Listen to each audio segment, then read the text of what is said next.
안녕하세요. 더불어민주당 신현영입니다.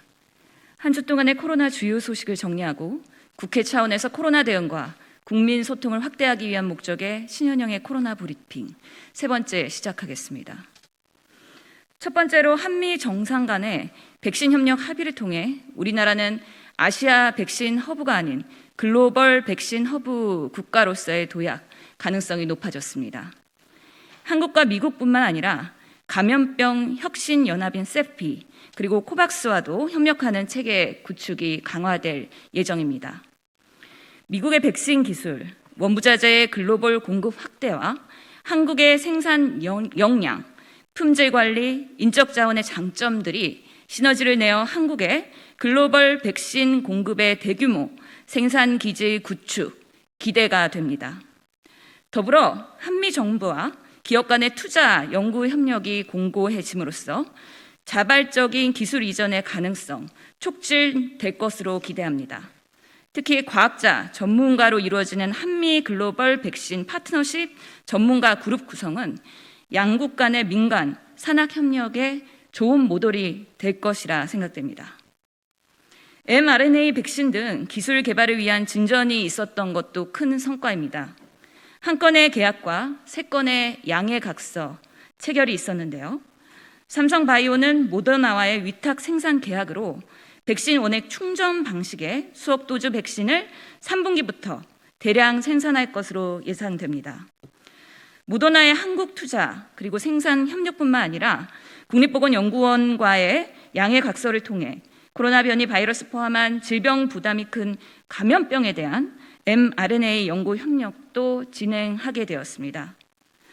노바백사 보건복지부, SK바이오사이언스 간 변이 바이러스, 콤보 백신 연구 등 백신 개발과 생산에 대한 양해각서뿐만 아니라 앤소니 파우치 박사가 이끄는 미국 국립보건원 연구소와도 질병관리청, 국립보건연구원, 국립감염병연구소와 함께 백신 치료제 분야의 연구 협업을 포함 감염병 기술 확보의 실마리를 마련했다는 데에도 큰 의미가 있습니다. 스테판 방사의 모더나 CEO는 이번 주 중 모더나 백신 첫 회분 도입 가능성을 언급했습니다. 다음 주 초에 모더나 5만 5천 회분이 한국에 도착할 것이라는 방역 당국의 발표도 있었습니다.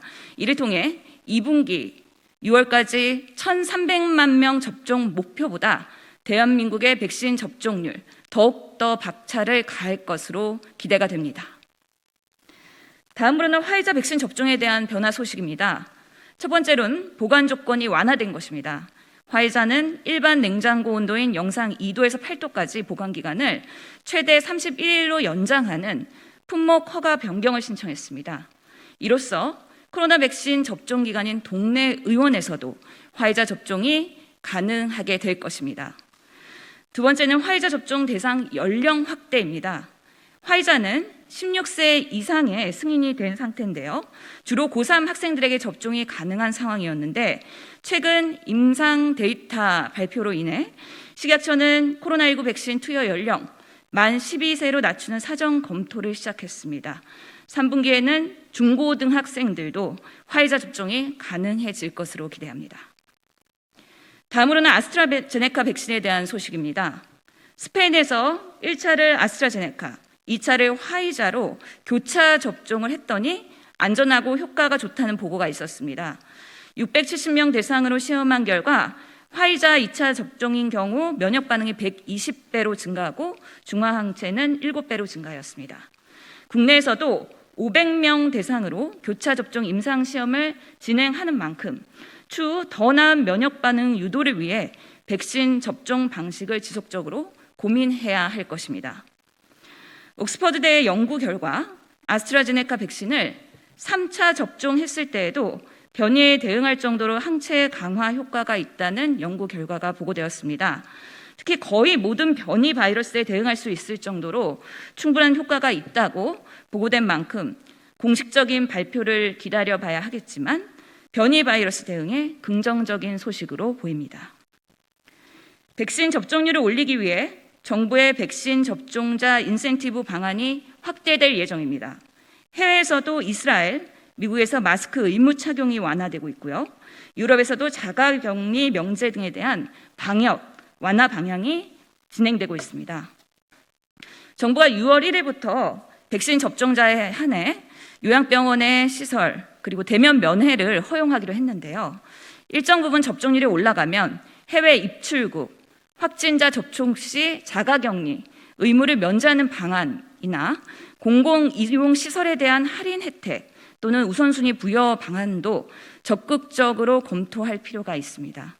더 나아가 거리두기 방역 지침에서 인원수 제한 또는 이용시간 제한에 대한 부분도 백신 접종자들에게는 어디까지 완화해야 안전한지 근거 중심으로 정부는 검토해 주시길 당부드립니다. 백신 접종 후 이상 반응 발생 시 백신 유급 휴가 제공을 삼성, LG, 네이버, NHN, CJ 등 대기업에서 제공하기로 발표된 바가 있습니다.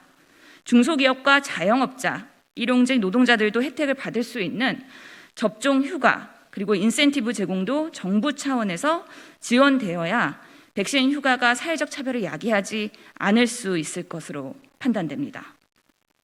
이번 주부터 다시 1차 접종이 본격화되면서 이상 반응으로 인해 응급실 이용 요구가 크게 늘어날 우려가 있습니다.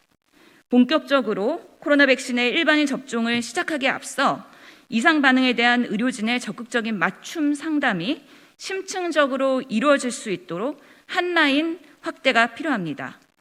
백신 접종 후 사회관리 시스템이 지자체별로도 차이가 있기 때문에 이를 표준화하고 고도화할 필요성이 있습니다. 24시간 긴급 한 라인 확대 적극적으로 검토가 필요한 상황입니다. 더불어민주당이 백신 접종 캠페인을 시작합니다. 이번 주 27일부터 첫 번째 접종자는 김영주 의원님이십니다. 이를 시작으로 60세 이상의 40여 명 더불어민주당 의원님들이 접종에 참여하면서 이낙연 전 대표님도 6월 2일 접종을 할 것이라고 밝힌 바가 있습니다.